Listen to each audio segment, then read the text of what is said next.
Welcome to One Word a Day. I'm Sophie, your pilot into the universe of Chinese. Let's continue the exploration of Neolithic character. So Qi is today's character. And recently we talked about the Tian, the farm field, Mu, the measurement of the area. That's Chinese, roughly about 666.6666, look at it, of square meters. So it's a Chinese way of unit measurement. So that is also have the Tian, the farm field in it. So today's character Qi, we have the farm field in it and with two soil symbols stacked on top of each other.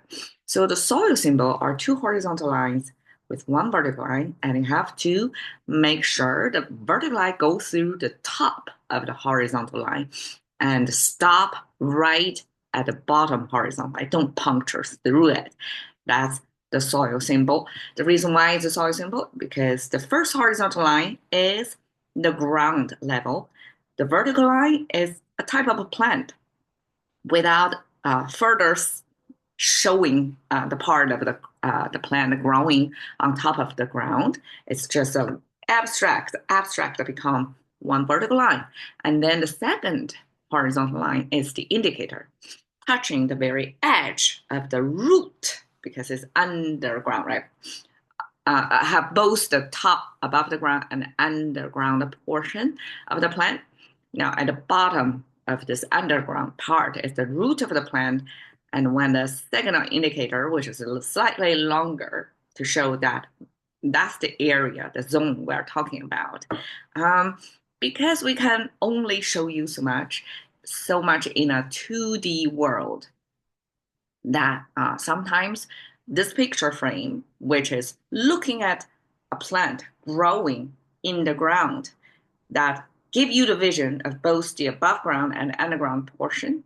And then we use things like indicator, which is not a physical thing that you cannot see it, but that's the attention director to draw your attention to the very tip of the root. So then we use our logic of what we're looking at the very tip of the root, which is the soil the plant is growing from.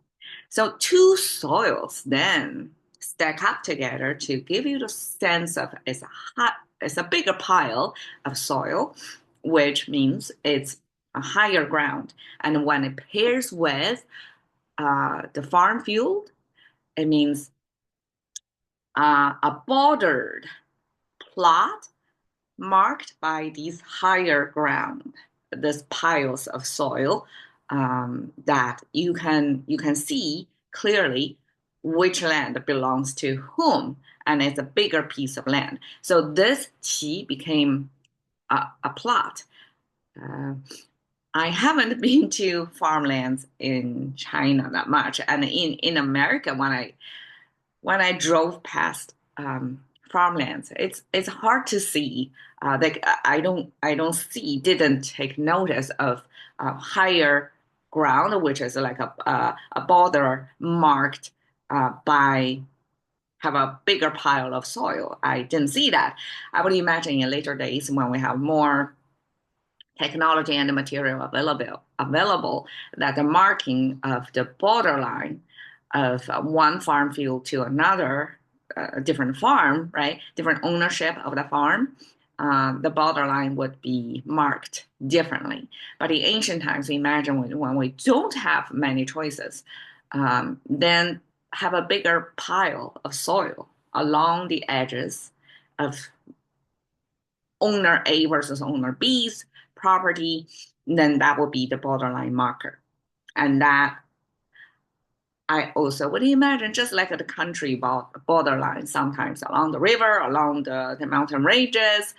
So it's using partially the naturally formed geographical landmark locations as the borderline. That the farmland also take, I guess, consideration of the naturally formed borderlines. If there are ridges or separations between two pieces of land, then that's easier to fall as the borderline between properties. Okay, so that's qi. Here we have several expressions. Okay, just so you know, qi, this character, we don't use it as much in contemporary Chinese. We don't have much expressions that use it. So this character is still surviving, but I have to say the vital sign of this character is not that strong.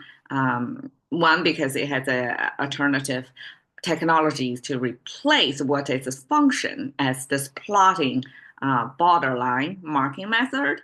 And two is agriculture itself, that it's not at the center stage or experienced by much of the population anymore. And this particular plotting method was not at least I guess it could be carried over into our digital age even, but it was not picked up by anybody. So we had expressions from the dictionary, but it's not in our everyday language. Okay, 菜畦 veggie plot. So apparently this is the plot that growing vegetables. And 荒畦 wild plant means a plot means that nobody is particularly own that piece of land or cultivate crops on that plot. So that's 荒畦，花木成畦. Okay, 花木 often pair together. That's a kind of a set expression or habitual way for Chinese to expressing the flowers and the wood. So imagine kind of like botanic garden, a high condensation of a variety of bloomers in there with from the trees or the grass or the plants or the groves, not necessarily in a wood form, but they somehow blooming, and their function probably is either could be edible as fruits or just for its own aesthetic value.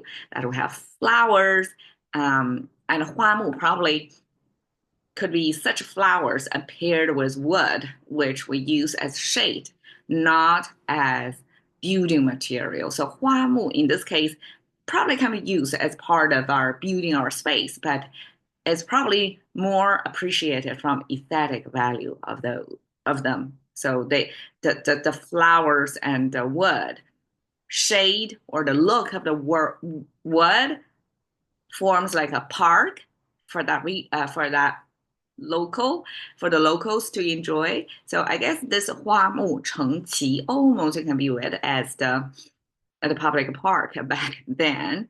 I'm not sure how public that is, but it definitely forms a botanic garden of sorts that's plotted together in that region. So 花木成畦 almost testifies that ancient times people are also be intentional in building their world, in gathering beautiful things, objects to see, not just at a survival level, but have some aesthetic appreciation of the natural world.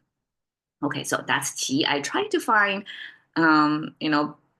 plots with borders, and I guess this staircase kind of plotting forms this natural curvatures and natural separation between plots is one way to show it, but I guess this is more, well, I guess this is man made and cultivated a piece of land that kind of take advantage of how naturally it flows, right? But it forms a flat platforms within each staircase, right? Elevation level, so that each strips of land becomes its own plot. So here's to show that this qi don't necessarily comes in a rectangular shape. We have to get along with however nature or local geography forms at a point to further create a humanly defined space separation, which is qi plotting. Thank you for your time. See you another day.